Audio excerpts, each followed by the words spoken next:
माय माऊली नमस्कार.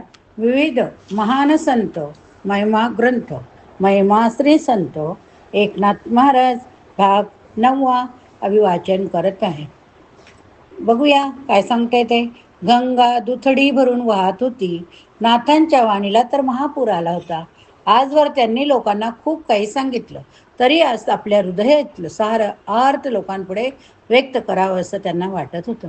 पण नाथांच्या तोंडून आता शब्द बाहेर पडत नव्हते. त्यांनी आपलं प्रवचन इथंच थांबवलं. हाती विना घेऊन गंगाकाठच्या एका देवालयात राम कृष्ण हरी राम कृष्ण हरी राम कृष्ण हरीचा मंत्र म्हणत बसले. इकडे भक्त लोकांचे भजनाचे फड पडले होते. सारे लोक हरिभजनात तल्लीन झाले होते. नाथांचं लक्ष आता तिकडे नव्हतं.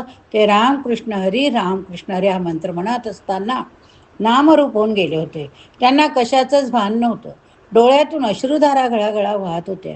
त्यांच्या तोंडून होणाऱ्या रामकृष्ण हरी या मंत्राच्या उच्चारातून साऱ्या विश्वाचं कारुण्य व्यक्त होत होतं. लोक कल्याणासाठी अखंडपणे वाहत राहणाऱ्या गोदामाईंचं वैश्विक कारुण्य नाथांच्या डोळ्यातून वाहत होतं. सर्वत्र शांतता पसरली होती. भजनी मंडळी, भक्त लोक पेंगुळले होते.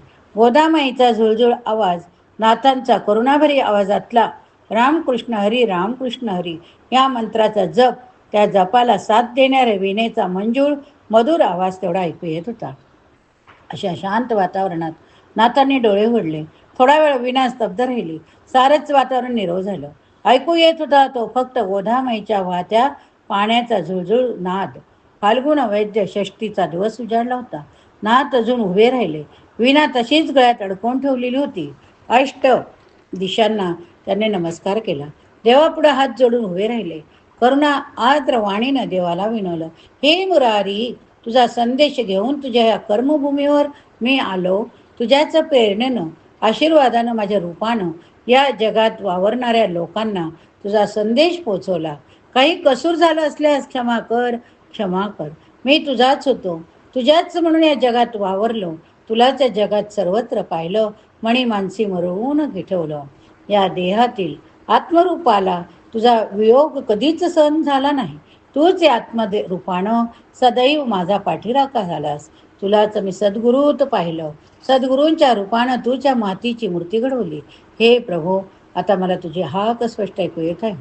चौभुजांनी मला कवटाळून घेण्यास उत्सुक झालेला तू मला माझ्या डोळ्यांना दिसत आहे. तुझ्या मुठीत आता विसरून जावं म्हणून या जीवाला आता कळा लागल्यात. आता उरलं सुरलं अंतरही असह्य होत आहे. हा देह मी येथेच या पवित्र गोधामाई ठेवत जीवनातल्या सान्या कळानिशी तुला भेटायला येत आहे. हे विश्वरूपा अनंता, आनंद घन आता अंत तत्वात मी माझा शेष अस्तित्व मिटवून घेत आहे. तू तुझं सार कारुण्य माझ्यावर लोटून मला तुझ्यात समरसून घे. हा बघ मी निघालोच, असं म्हणून नाथाने पूर्व दिशेला तोंड केलं.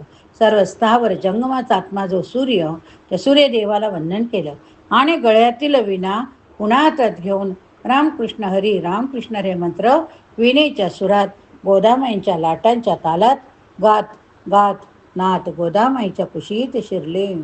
नाथांच्या पदस्पर्शानं गोदामाई शहारून गेली. घोटाभर पाणी नाथ तसेच पुढे जात राहिले. गुडघाभर पाणी, कमरेपर्यंत पाणी लागलं. रामकृष्ण हरी. नाथांना गोदामाईने आपल्या कुशीत पूर्णपणे सामावून घेतलं. गोदामाई शांत प्रशांत वातावरण, विनेच्या झंकारात शब्द मात्र घुमत राहिले. रामकृष्ण हरी. होय की भजन थांबल्यावर समजलंच नाही केव्हा डोळा लागला ते. पण नाथ कुठं आहेत? रात्रभर देवळात नामस्मरण करीत बसले होते. त्यांची चौकशी केली कोणी? कुणाला भान होतं त्यांचं? नाथांनीच त्यांना भजनात, नामसंकीर्तनात असं काही बुडवून टाकलं की नाथ आपल्या अवतीभोवती आहे त्याची भानही राहू नये. खरंच गड्या, असा साधू पुरुष होणार नाही. त्यांच्या रूपानं देवच नांदतोय आपल्यात. या प्रपंचात कोणत्या दुःखाला म्हणून उणीव नाही. पण या देवानं प्रपंचातलं वर काढलं आपल्याला. जमलेल्या भजनी मंडळीत जा घेऊन चर्चा चालली. इतक्यात वरच्या अंगाला देवळापाशी काहीतरी गडबड गोंधळ चाललेला दिसला. नाथ कुठं आहेत? इथेच बसले होते या देवळात. आपले भजनी पण उठेपर्यंत नामस्मरण करीत बसलेले मी पाहिलं त्यांना. मग नाथ कुठं गेले? सर्वत्र गडबड गोंधळ उडाला. जो तो नाथ कुठं गेले या एकाच प्रश्नानं गोंधळून गेलेला होता. शोधाशोध सुरू झाली. कुणाला समजेना मी आता लवकरच जाणार. नाथांचे बोल भक्त मंडळीच्या कानात घुमत राहिले. त्यांच्या मनात त्याच शंकेची पाल चुकचुकली. धीर सुटत गेले. सर्वत्र एकच कोलाहल सुरू झाला. नाथ आम्हाला सोडून कुठं हो गेलात? नाथ आम्हाला असं कसं फसवून गेलात? नाथ आम्हाला नाथ का करून गेलात? भक्त मंडळीच्या शोकाला पारावर उरला नाही. त्यांना आता कळून चुकलं तो नाथ आपल्यातून निघून गेले. तेवढ्यात गंगेच्या काठावरून कुणाचे तरी आरोळी ऐकवले. ती पहा नाथांची विना गोदामाईच्या पाण्यावर तरंगते आहे.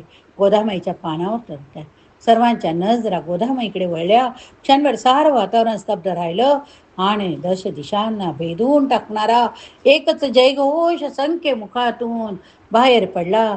चला तुम्ही आम्ही एकत्र बोलूया. पुंडलिक वरदा हरी विठ्ठल, एकनाथ महाराज की जय. बोला तुम्ही पण. पुंडलिक वरदा विठ्ठल, एकनाथ महाराज की जय. पुंडलिक वरदा हरी विठ्ठल, एकनाथ महाराज की जय. या ठिकाणी हा भाग संपला. पुढील कथा बघूया. पुंडलिक वरदा हरी विठ्ठल, एकनाथ महाराज की जय.